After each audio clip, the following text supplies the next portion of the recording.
33 कोटि ताको तो करही, श्रीमुख वचन आप उच्चरहि। 33 कोटि को भूल से 33 करोड़ समझ लिया जाता है। 33 कोटि माने 33 प्रकार के जो देवी देवता हैं, भगवान कह रहे वो मेरे भक्त का कार्य करते हैं, वो मेरे भक्त की सेवा करते हैं। महाप्रभु कहते हैं ना, जो पे कृष्ण चरण मन अर्पित, करी है कहा नवग्रह रंग। देखो, भक्त कर्म के बंधन में नहीं बंधा होता, नहीं तो आप नित्य प्रति मंगल गान करते हो। इस पंक्ति का क्या अर्थ है? कमल कर जिन अभय दीने, कर्म बंधन सब कटे। महाप्रभु ने जब श्री विठल दास जी को पत्र लिखा तो कहा ना, विठल दास के कोटि कोटि अपराध मैं खेवी, आगले पिछले, पिछले तो पिछले अगले भी। समर्थ सदगुरु की शरणागति प्राप्त होते ही, जैसे ही गुरु जीव को भगवत शरणागत करता है, भगवान की चरण शरण में डाल देता है, उसी क्षण जन्म कोटि अघ नासहि तबहि, उसी क्षण जीव कर्म के बंधन से मुक्त हो जाता है। कर्म के बंधन से तो जीव कर्ता होकर बंधा है, इस भूल और भ्रम से बंधा है। कई बार हमने चर्चा की कि जैसे कांटा लग जाए तो उसको निकालने के लिए कई बार कांटे की ही जरूरत पड़ती है, कांटा ही आवश्यक होता है। ऐसे ही बस विचार से, भ्रम से जीव संसार से बंधा है और विचार से ही मुक्त भी हो जाता है। संसार से विचार लोगे तो संसार बांध लेगा, गुरु से विचार लोगे तो गुरु मुक्त कर देगा।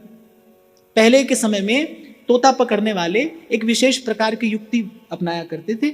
एक विशेष प्रकार की संरचना होती थी, एक नली सी होती थी, तोता आकर उस पर बैठता था और तोते के बैठते ही वो नली घूम जाती थी, तोता उल्टा लटक जाता था। अब तोते को लगता था कि मैं गिर पड़ा तो मर जाऊंगा, जबकि उस समय वो ये भूल जाता है कि मेरे पंख हैं, जैसे ही मैं नली को छोड़ूंगा मैं उड़ जाऊंगा। लेकिन उस भूल से वो बेचारा जन्म भर के बंधन में आकर पड़ जाता है। ऐसे ही बस एक भूल से, एक विचार से जीव संसार से बंधा है। मैं आपको बड़े विश्वास पूर्वक ये बात कह रहा हूं, बड़े विश्वास पूर्वक ये बात कह रहा हूं, यदि आप सदगुरु के शरणागत हैं, आपकी शरणागति यदि पूर्ण हो गई है, गुरु की शरणागति का अर्थ ही क्या है? गुरु की शरणागति का यही तो अर्थ है कि अब जीव भगवान की शरण में है, अब जीव को भगवत शरणागति प्राप्त हो गई। दीक्षा का क्या अर्थ है? कि अब जीव भगवत शरणागत हो गया है, अब किसी कर्म धर्म के अधीन नहीं है, अब केवल ये भगवत कृपा के आश्रित है। भगवान की कृपा शक्ति ही इस जीव के जीवन को संचालित करेगी, इसका दिशा निर्देश करेगी।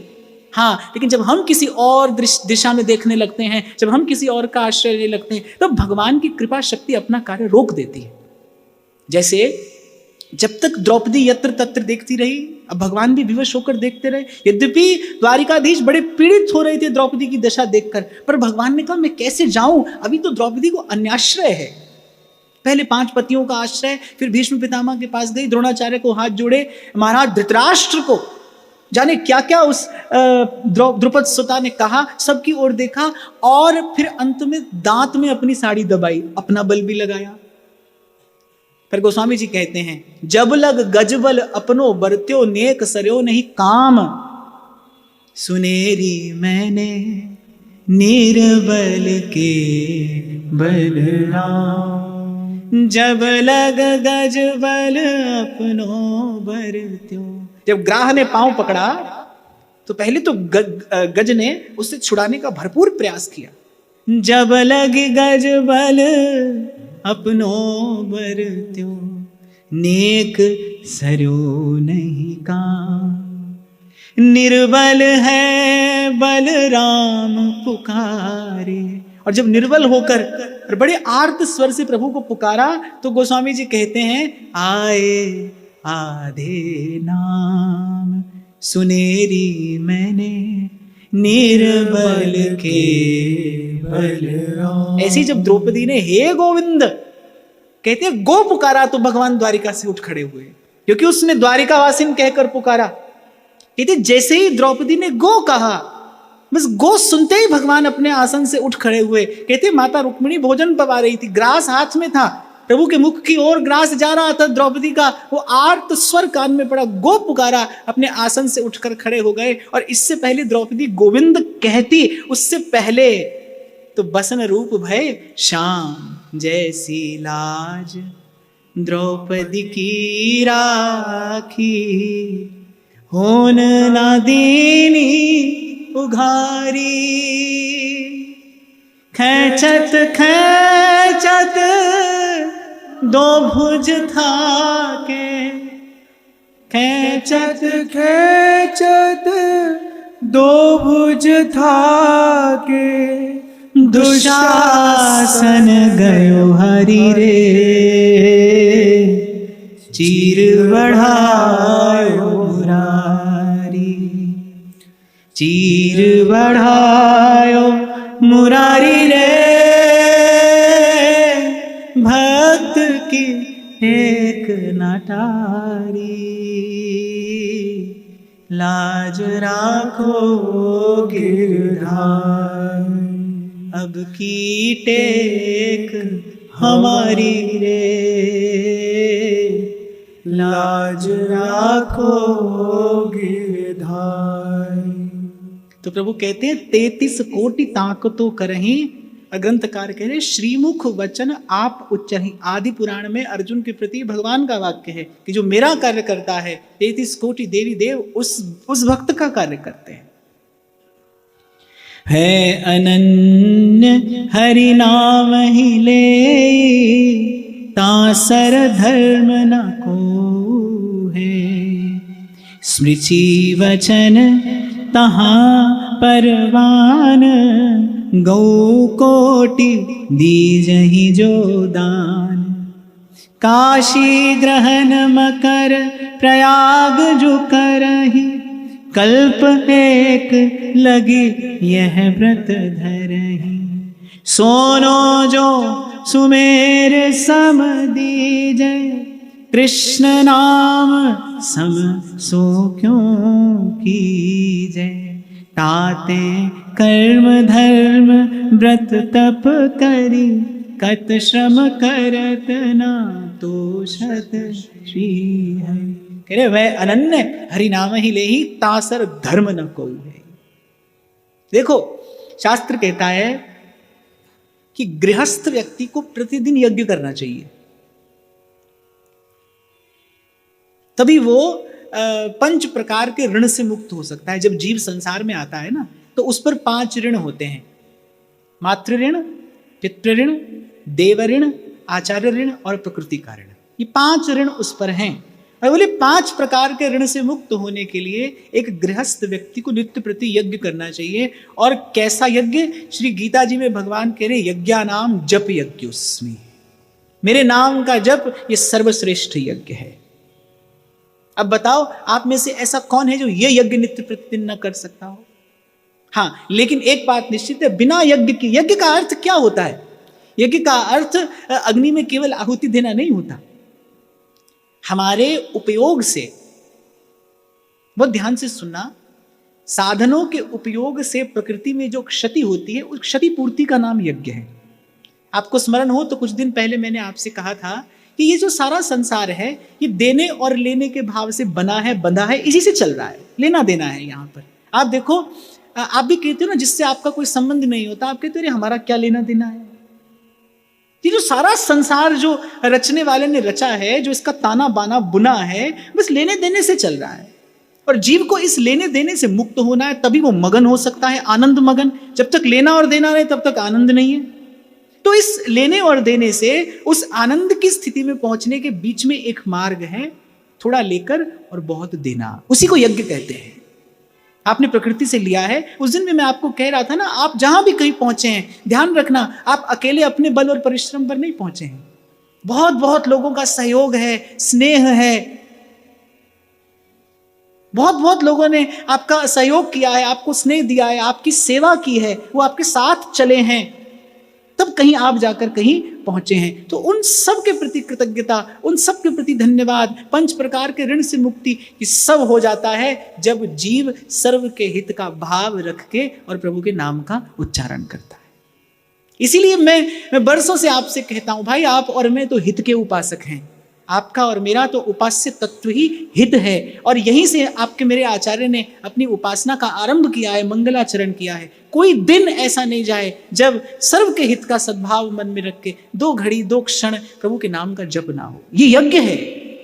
जब आप ये 2 घड़ी नाम जप करें, समझिए आप यज्ञ कर रहे हैं, और ये किसी पर उपकार नहीं है, अपना कर्तव्य है, ये प्रकृति से ऋण मुक्त होने की एक विधि है, सुंदर और सरस विधि है। लोकाः समस्तः सुखिनो भवन्तु। और ध्यान रखना, ये जगन्नाथ की सर्वश्रेष्ठ सेवा है। जब आप ऐसा करते हैं तब आप प्रभु का कार्य करते हैं। नाम जपत मंगल दिसि दसहु। इसीलिए मैं बड़े विश्वास पूर्वक और मनोयोग पूर्वक, बड़े विचार पूर्वक मैं आपको ये बात कहता हूं कि भाई संसार को कुछ ले दे सकते हो कि नहीं ये तो मैं नहीं जानता, पर आप सेवा सदा कर सकते हो। असमर्थ से असमर्थ जीव भी भगवत सेवा कर सकता है। सद्भाव हृदय में रख के माला के 4 मन के घुमा दीजिए, 2 घड़ी बैठकर नाम जपिए, प्रभु के नाम का कीर्तन करिए, और प्रभु से अपने मन में यही निवेदन करिए, यही विनती करिए कि प्रभु आपके मंगलमय नाम जप के प्रसाद से सब सोहित निष्काम मति, सबका मंगल हो, सबका हित हो, सबका कल्याण हो। लेकिन जीव कहां पर चूक जाता है? वो प्रार्थना तो करता है लेकिन उसकी प्रार्थना दूषित होती है। इसीलिए प्रकृति वो दूषित शब्द अपने स्वामी के कान तक, अपने स्वामी के दरबार तक जाने ही नहीं देती। आपकी मेरी प्रार्थना क्यों दूषित होती है? क्योंकि आपकी मेरी प्रार्थना का हेतु स्वार्थ होता है। मेरा घर सुखी रहे, मेरा परिवार सुखी रहे, मेरा व्यापार ऐसा हो, मेरा संसार ऐसा हो, ऐसी प्रार्थनाएं तो हम सब करते हैं, ऐसे ही तो हमारे मनोरथ होते हैं, ऐसे ही तो हमारे संकल्प होते हैं। हम कैसी प्रार्थना करते हैं? हम ऐसी प्रार्थना करते हैं कि हे प्रभु मेरे घर बरसात हो जाए, मेरे घर वर्षा हो जाए। ऐसा हो सकता है कभी? इतना ही पर्याप्त है कि वर्षा हो जाए। वर्षा होगी तो आपका घर भर ही जाएगा। आप सर्व के सुख की कामना करिए। मैं ऐसा नहीं कहूंगा कि सबके सुख की कामना करोगे आपको भी सुख मिल जाएगा। अरे सर्व के सुख की कामना करिए, उसी क्षण तत्क्षण सुख और प्रसन्नता आपके हृदय को अपना घर बना लेंगे। आप करके देखिए। कोई दिन आपके जीवन में ऐसा ना जाए जिस दिन 2 घड़ी सर्व के हित का विचार करते हुए गोविंद राधे माधवा गोपाल राधे माधवा, गोविंद राधे माधवा गोपाल राधे माधवा। और स्मरण रखना बाप ठाकुर जी की भोग आरती किसी दिन न हो पाए, तन मन स्वस्थ न हो, तो भले शैया में पड़े, बिस्तर में पड़े, 2 घड़ी सर्व के हित का विचार करते हुए नाम जपना, ये जगन्नाथ की सबसे बड़ी सेवा है, प्रभु की सबसे बड़ी सेवा है। आप प्रभु का कार्य करते हैं और प्रभु अपने श्रीमुख से कह रहे हैं जो जीव मेरा कार्य करता है उसका कार्य मेरे 33 कोटि देवी देवता करते हैं। गोविंद राधे माधवा गोपाल राधे माधवा, गोविंद राधे माधवा गोपाल राधे माधवा। और ग्रंथकार कहते हैं, स्मृतियों के वचन प्रमाण हैं, गौ कोटि दीजिए जो दान, 1 करोड़ गौओं का दान कर दीजिए। और काशी में ग्रहण और कुंभ का स्नान कर लीजिए। सुमेरु के समान, सुमेरु पर्वत के जितना स्वर्ण दान कर दीजिए। और कह रहे एक बार नहीं, कह रहे कल्प 1 लग यह व्रत धरहि, और 1 कल्प तक ऐसा करिए तो भी एक बार कृष्ण नाम लेने की तुलना नहीं कर सकता। ये कृष्ण नाम सम सो क्यों कीजिए, कृष्ण केसरी को नाम एक बार लीने, ध्रुव पापी तिहु लोकन के छिन माही तरही। इसीलिए ताते कर्म धर्म व्रत तप कर, बोले करत श्रम, बोले परिश्रम है। हमारे महाप्रभु के वृथा श्रुति कथा श्रमो, केवल परिश्रम है। अंत में जीव थक जाता है, हार कर टूट कर गिर पड़ता है, फिर पुनरपि जन्मम पुनरपि मरणम क्षीणे पुण्य मर्त्यलोकम विशंति। ये सब करके, ये सब दान तप तीर्थ आदि करके बड़े श्रेष्ठ पुण्य का भाजन होता है, लेकिन उस पुण्य का फल उच्च उच्च लोकों में पाकर फिर इसी संसार में आकर गिरता है। फिर वही जननी का गर्भवास, फिर वही नरकवास, फिर वही अहमता और ममता की चक्की जीव पिसता है। और शंकराचार्य कहते हैं इससे मुक्त होना चाहता है ना, तो भज गोविंदम भज गोविंदम गोविंदम भज मूढ़ मते भज गोविंदम। एक संत गाते थे, एक पंक्ति मुझे बड़ी प्रिय है। जब कन्हैया नृत्य कर रहे थे कालिया की फनों पर, तो दर्शन करके संत गाते हैं, अति दुर्लभ जग में अति दुर्लभ, जग में अति दुर्लभ इन चरणों की छैया। जय जय कृष्ण कन्हैया, जय जय जय कृष्ण कन्हैया, जय जय कृष्ण कन्हैया, जय जय कृष्ण कन्हैया। इसलिए तो गोपी कहती है कि जहां नहीं जल जमुना को निर्मल और जहां नहीं कदम्ब की छाएं, परमानंद प्रभु चतुर बालिनी, ब्रज रज तज मेरी जाए बनाए, ब्रज रज तज मेरी जाए बनाए। तो इस प्रसंग में अन्य अन्य साधनों का चिंतन और निष्पक्ष चिंतन करने के बाद ग्रंथकार कह रहे हैं कि अन्य साधनों में परिश्रम बहुत अधिक है और फल थोड़ा भी है और अल्पकालिक भी है। पूर्व भी हमने चर्चा की थी कि ऐसा नहीं कहा जा सकता कि संसार में कोई सुख नहीं है। विषय में भी रस है, विषयारस इसीलिए कहा जाता है उसे, पर वो थोड़ा है, बहुत थोड़ा, बड़े अल्पकाल के लिए आता है। और मैं तो ये देखता हूं कि वो जो संसार का सुख जो अल्प से काल के लिए आता है, जैसे ठहरे हुए पानी में कोई कंकर मार दे, खेल खेल में कोई कंकर मार दे और वो कंकर मार के चलता बने, लेकिन वो जो कंकर मारने से जो क्षोभ उस जल में उत्पन्न होता है उसे शांत होने में बड़ी देर लग जाती है। एक नन्हा सा कंकर जल को तल तक प्रभावित करता है, नन्हा सा कंकर। अगर आप समुद्र में कंकर फेंकते हैं ना तो आपकी दृष्टि में आएगा कि एक छोटी सी लहर उठी, पर कहीं ना कहीं अत्यंत सूक्ष्म स्तर पर उसने पूरे समुद्र को प्रभावित किया है, उस एक नन्हे से कंकर से। तो ऐसी जो संसार में सुख दुख आते हैं ना, वो कभी चित्त को स्थिर और शांत होने ही नहीं देते। कोई ना कोई क्षोभ अंतःकरण में बना रहता है। और उस दिन भी मैं आपसे कह रहा था कि प्रसन्नता का बड़ा गलत अर्थ समझा है हमने। हमको लगता है हम हंस रहे हैं, कूद रहे हैं, नाच रहे हैं, गा रहे हैं, इसका नाम प्रसन्नता है। इसका नाम प्रसन्नता नहीं है, इसका नाम प्रसन्नता नहीं है। मन, आप देखना, मन कभी प्रसन्नता में भी शांत नहीं होता, उत्साह में भी मन शांत नहीं होता। मन की शांति तो कुछ और होती है। मन की शांति, चित्त की स्थिरता, अंतःकरण की जो वो गंभीरता है वो कुछ और है। हंसने खेलने का नाम प्रसन्नता नहीं है। हाँ, जब सुख दुख प्रभावित ना करे उसका नाम प्रसन्नता है। जब सुख का आकर्षण समाप्त हो जाए, और जैसे ही सुख का आकर्षण समाप्त होता है बाप, उसी क्षण दुख का भय मिट जाता है। आप प्रभु से आदि प्रार्थना करते हैं, आप कहते हैं प्रभु दुख दूर कर दीजिए, इसीलिए तो दूर होता नहीं। ऐसा नहीं भगवान आपकी सुनते नहीं, पर ऐसी कोई विधि नहीं है केवल दुख दूर हो जाए, ऐसी कोई विधि नहीं है। जैसे ही दुख दूर होगा सुख का आकर्षण समाप्त होगा, जैसे ही सुख का आकर्षण समाप्त होगा दुख दूर हो जाएगा, दुख मिट जाएगा। दुख को मिटाने की विधि यही है, सुख का आकर्षण समाप्त कर दिया जाए। सुख दुख से पार जाकर ही कहीं पर शांति है। वरना ऐसे ही व्यक्ति कभी स्वयं कंकड़ मारता रहता है इस ठहरे हुए पानी में, और कभी कोई और आकर मार देता है। और जैसे जब जब जल तरंगायित होता है तो उसमें आप अपना प्रतिबिंब नहीं देख सकते ना, ठहरे हुए पानी में परछाई दिखाई पड़ती है, लेकिन तरंगायित जल में जिसमें तरंगें खेल रही हो उस जल की सतह पर आप अपना प्रतिबिंब नहीं देख सकते। ऐसे ही जिन महापुरुषों का चित्त स्थिर हो जाता है, अंतःकरण क्षोभ रहित हो जाता है, उन्हें जहां तहां प्रभु का रूप प्रतिबिंबित होने लगता है, दिखाई पड़ने लगता है। कबीर कहते हैं ना, लाली मेरे लाल की जित देखूं तित लाल, लाली देखन मैं गई मैं भी हो गई लाल। जिधर देखता हूं उधर तू ही तू है। ऐसी स्थिति किसको कैसे प्राप्त होती है? जिसके अंतःकरण का जो दर्पण है स्वच्छ हो गया है, अंतःकरण की स्थिरता जो है, उसी स्थिर अंतःकरण में। इसलिए गीता में भगवान ने स्थित प्रज्ञ के लक्षण कहे हैं। बड़ी लंबी चर्चा अर्जुन से की। यदि चित्त स्थिर होता है, वो जो आनंद है वो झलकने लगता है, प्रतिबिंबित होने लगता है।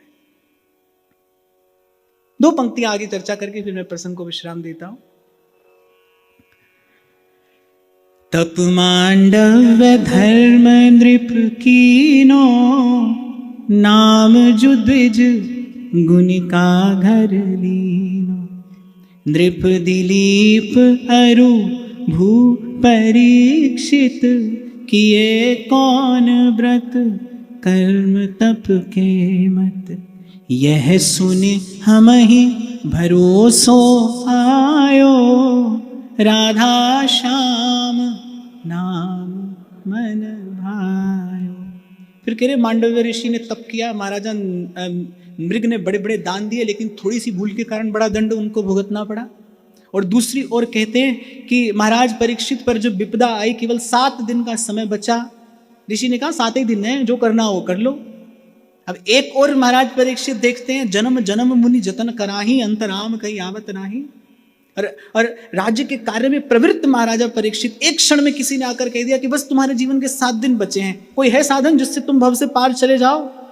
अनेक अनेक ऋषियों मुनियों के पास महाराजा परीक्षित जाते हैं, लेकिन किसी के पास कोई समाधान नहीं है। अंत में किसने परीक्षित को भव से पार किया?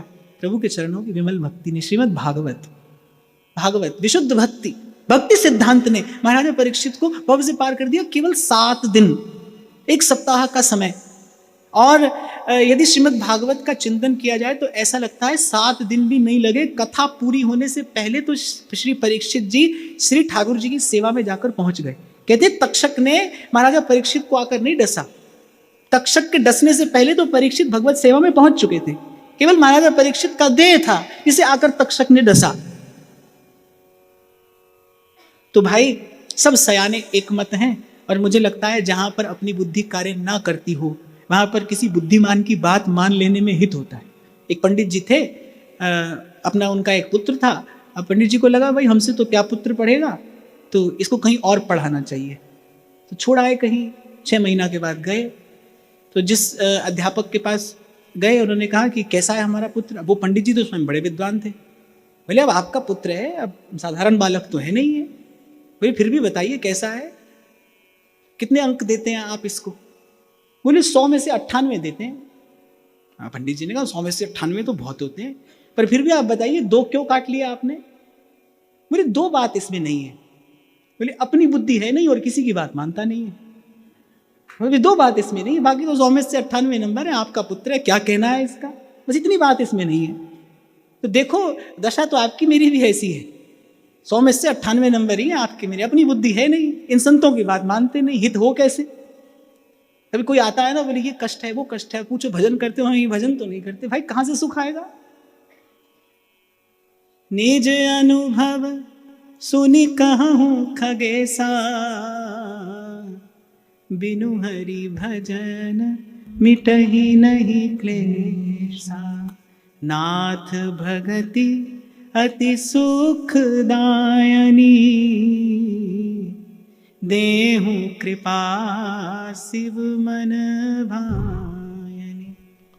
अब प्रभु कृपा करहु एहि भांति, सब तज भजन करऊं दिन राति। सब तज भजन करऊं दिन राति।